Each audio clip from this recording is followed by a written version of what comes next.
when I'm not working, I am traveling. So I use the time that I have to travel. And then for me, it's something I'm passionate about. So it started out as a hobby. It was just me wanting to see the world. And then when I started traveling, it became more than just taking vacations. I wanted to know more. I wanted to learn about the places I was visiting. I wanted to visit more countries, and then I wanted to explore the different parts of the world. To just be able to see how different we are.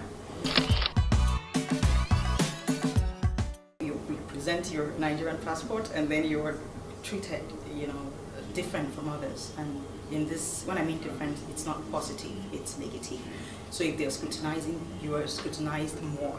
If they're asking questions, you get asked more questions. And then at different times, you just have to keep proving yourself and defining who you were over and over again. When people meet me outside and they're like, "Oh, you're from Nigeria, do you live in Nigeria?" I'm like, "Yes, I live." I was born in Nigeria, I live and I work in Nigeria. And some of them, and they're like, "Oh, the first thing you hear, oh, your English is good," because they expect that maybe English is not our first language, they don't think so good of us. It's more about telling our story. They already know what's negative, so there's no point putting out the negative part anymore. So you just keep telling the positive story. You're not lying, you're just showcasing what you have, which really is what you have. In this age of new media, we can tell our stories through pictures, on our social media pages. You don't have to promote all the negative things happening in your location. Because really, even when you travel abroad, the foreigner would promote the very nice cities and places in their own destination. But really, if you take your time and explore, they also have very rough, and not so, beautiful locations. But you wouldn't see that, in the media. I have explored most of the continents, but there are few places that I really liked, and I'll probably tell you why I liked it and why I would like to see it again. Mexico was one of it. And the reason why Mexico impressed me was because in the news there are lots of very negative stories about, Mexico. But visiting Mexico, it was maybe because I had very low expectations, and then when I went there I was overwhelmed positively.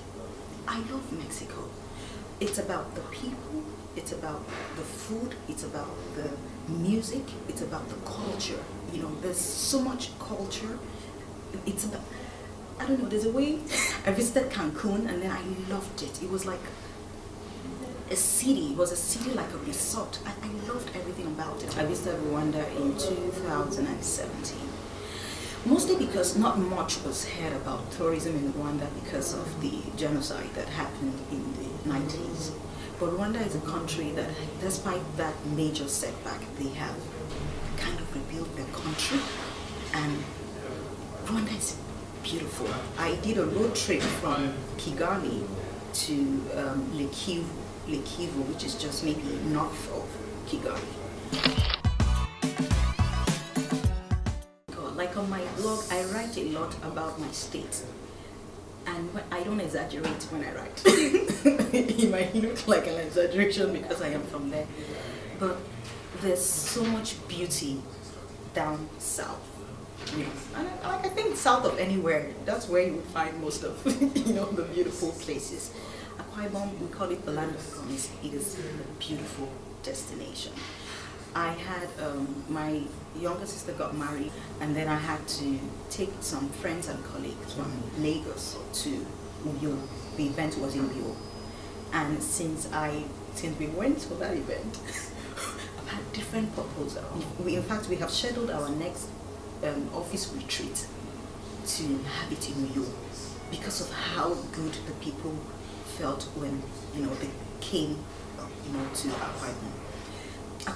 Normally the people are very hospitable, so that's one of the unique, qualities you would find, in most of the people who are very hospitable, especially to visitors, And then the state itself is, you will find a lot of serene, it's quiet. It's a place you can truly relax, because it's not that the Lagos life that is 24/7 active.